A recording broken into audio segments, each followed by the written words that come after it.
गैरत भी कोई चीज होती है। दूसरी दुनिया में खुशामदीद। ये 1998 की बात है। मिस्र में मशहूर डांसर फीफी अब्दो की तूती बोलती थी। हुकूमती ऐवानों से बिजनेस क्लास तक सब फीफी के ठुमकों की जद में थे। काहिरा के एक 5 स्टार होटल में अपने जलवे दिखाने के बाद फीफी ने शराब पीने के लिए बार का रुख किया। शराब ज्यादा पीने की वजह से वो अपने होश खो बैठी और बार में हंगामा खड़ा कर दिया। होटल में वीआईपीज की सिक्योरिटी पर मामूर पुलिस ऑफिसर फौरन वहां पहुंच गया। उसने बड़े मुअद्दबाना अंदाज में फीफी से कहा कि आप एक मशहूर शख्सियत हैं, इस तरह की हरकतें आपको जेब नहीं देती। ये पुलिस ऑफिसर खुश मिजाजी और खुश अखलाकी के लिए मशहूर था। इस होटल में कियाम करने वाली अहम शख्सियत उन्हें पसंद करती थी।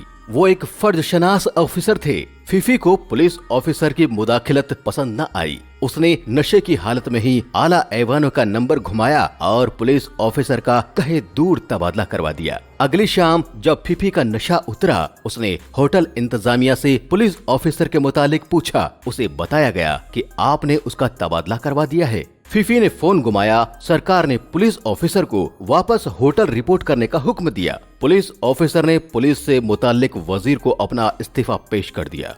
उन दिनों वजदी सालेह वजीर होते थे। वजीर ने हैरत से पुलिस ऑफिसर से पूछा कि इस होटल में ड्यूटी करने के लिए पुलिस ऑफिसर बड़ी बड़ी सिफारिशें करवाते हैं, आपको दूसरा मौका मिला लेकिन आप इस्तीफा पेश कर रहे हैं। इस पर पुलिस ऑफिसर ने तारीखी जवाब दिया, जिस मुल्क में एक शराबी औरत के इशारे पर ट्रांसफर और एक रक्कासा के हुक्म पर वापसी हो, उस मुल्क में किसी गैरतमंद का रहना मुनासिब नहीं है। और चंद माह बाद उस ऑफिसर ने मिस्र ही छोड़ दिया। नाजरीन, क्या ये सिर्फ मिस्र की कहानी है या ममलाकत खुदादाद में भी यही रीत चल रही है? कमेंट सेक्शन में जरूर बताइएगा। मिलते हैं अगली वीडियो में।